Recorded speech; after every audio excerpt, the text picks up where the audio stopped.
মহাপুরুষ মহারাজজি বলেছিলেন, যিশু ছিলেন সন্ন্যাসীর রাজা, ত্যাগের জ্বলন্ত মূর্তি। আদর্শ সন্ন্যাসী না হলে তার ঐত্যাশ্চর্য লোকাতীত জীবন ও অপরূপ উপদেশ বোঝা বড় কঠিন। আমরা ঠাকুরকে দেখেছি, তার সঙ্গ লাভ করেছি, তাই তাকে কিছু কিছু বুঝতে পারি, কিন্তু সাধারণ মানুষ তাকে কী করে বুঝবে? এমনকি যীশুখ্রিস্টের দলের লোকেরাও তাকে যথার্থ রূপে বুঝতে পারেনি।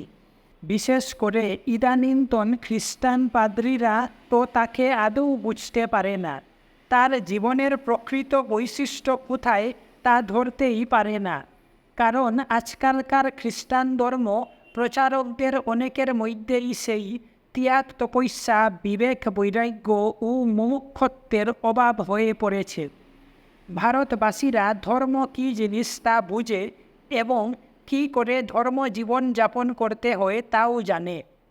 সেই জন্যই দেখো না, ভারতবর্ষে এই গত 150 বৎসর খ্রিস্টান ধর্ম প্রচারের ফল কি হয়েছে? কিছুই নয়। কটা লোক তাদের প্রচারের ফলে প্রকৃত ধর্ম জীবন লাভ করেছে। ত্যাগ, বৈরাগ্য, পবিত্রতা এসবই হলো ধর্মজীবনের ভিত্তি। স্বয়ং যিশুই বলেছেন, পবিত্র আত্মাই দৈন্য, কেননা তারা ভগবানকে দর্শন করতে পারবে। ভগবানকে দর্শন করা হলো ধর্মজীবনের লক্ষ্য। তা না হয়ে খালি বড় রকমের একটা সঙ্গ করা হলো, দলের কোটি কোটি লোকের নাম খাতা ভর্তি হয়ে গেল, তাতে ধর্মজগতে বড় কাজ হয় না।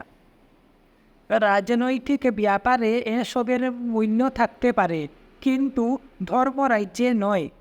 স্বামীজি বলেছিলেন, এমনকি 10 জন লোককেও যদি প্রকৃত আধ্যাত্মিক জীবন দান করতে পারি, তবে মনে করব যে আমার কাজ করা সার্থক হয়েছে। তার এ কথা বলার যথার্থ তাৎপর্য এই যে ধর্মজীবন লাভ করা অতি কঠিন ব্যাপার। ভগবান লাভ বা ব্রহ্ম অনুভূতি হল ধর্মজীবন, প্রত্যক্ষ অনুভূতি ধর্ম।